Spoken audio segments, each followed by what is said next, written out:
Bago po ang lahat, ay nais po naming humingi ng paumanhin sa hindi namin pagdalo sa nakaraang pagdinig. Inaamin po namin na natakot po kami na masubject sa media circus at premature trial. Gayun din po, natakot din po kami na baka malabag po namin ang confidentiality ng investigasyon na isinasagawa ng NBI nang nagsimula na ang mga panahong yon at nagpapatuloy pa rin sa ngayon. Nasabihan po kasi kami na bawal po na ilabas ang lahat ng mga counter allegations at ebidensya namin sa publiko dahil ayon sa NBI kahit ang aligasyon ng di umano'y biktima ay hindi pa rin nila maaring ilabas dahil subject pa ito sa validation ng kanilang ahensya. Lahat pa raw po ng hawak ng NBI hindi pa ebidensya hanggat hindi pa naipapasa sa piskalya. Subalit matapos po naming mapanood ang nakaraang pagdinig ay nakita po namin na hindi mangyayari ang aming kinakatakutan dahil sinabi at siniguro naman po ng kagalang-galang nating Chairman Senator Robin Padilla na hindi magiging korte ang Senado. Kaya humihingi rin po kami ng patawad sa kagalang-galang natin na Senador Jinggoy Estrada kung naunahan po kami ng takot, kaba at pangamba. Opo, kami po ang independent contractors ng GMA Network na tinutukoy sa mga online post na kumalat noong mga nakaraang araw. Subalit, hindi po kami gumawa ng kahit anong sexual harassment or abuse laban kay Sandro Mulak. Sa pagkakataong ito,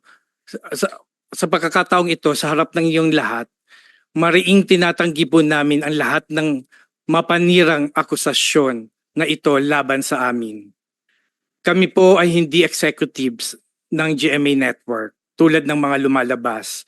Daliwas sa sinasabi sa online, wala po kaming kapangyarihan or impluensya sa network, lalong-lalo na sa mga artista nito. Sinabi naman po ng GMA na hindi kami regular employee ng network. Alam po namin na konting pagkakamali lamang na nagawa namin sa production ay maaring ma-terminate ang aming kontrata at mawalan kami ng trabaho.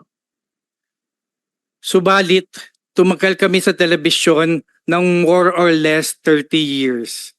At bago ang pangyayaring ito, ay malawak ang naging kontribusyon namin sa industriya sa telebisyon sa pamamagitan na naiambag namin mga award-winning at top-rating television shows and teleseries.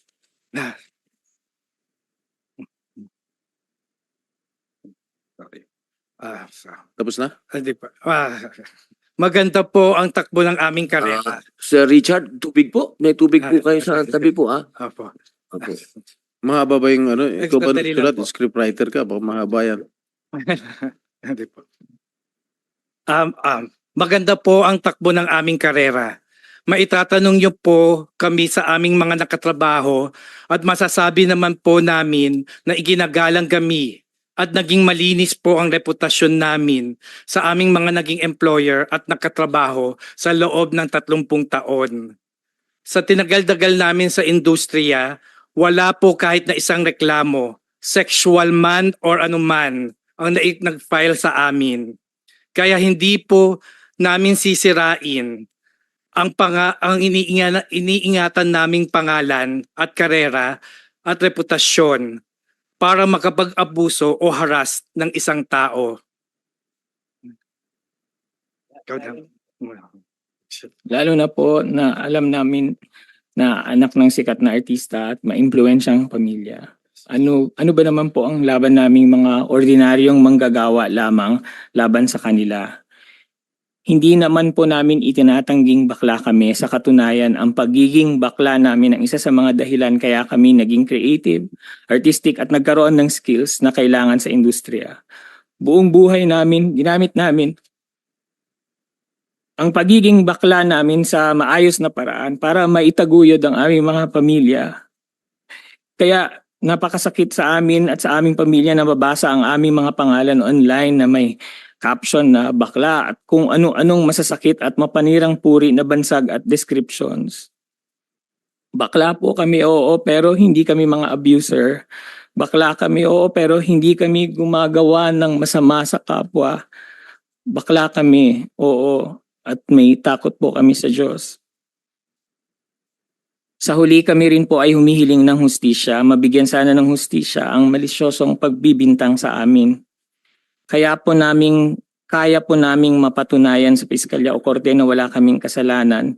Hintayin lang po sana natin ang proseso, ang due process. Habang hinihintay po yan, humihiling po kami sa sambayanan na wag niyo po muna kaming husgahan. Iba ko na parang mga convicted na criminals. Kay Sandro, wala kaming ginawang masama sa iyo at alam mo yan sa puso mo. Hindi pa huli ang lahat. Magsabi ng totoo sa lahat ng mga sumusuporta sa amin. Lalo na ang mga nakatrabaho namin sa industriya na dahil kilala kami ay hindi naniniwala na magagawa namin ito. At sa lahat ng mga netizens na nagsasabi na ikaso muna at huwag kami i-publicity trial, maraming salamat po. Napakalaking bagay sa amin sa panahong ito ang ganyang mga mensahe. Maraming salamat din po sa komite, sa inyo, Senators Padilla at Senators Estrada, sa pagbibigay sa amin ng pagkakataon na magsalita, at maraming salamat po at magandang tanghali po sa inyo.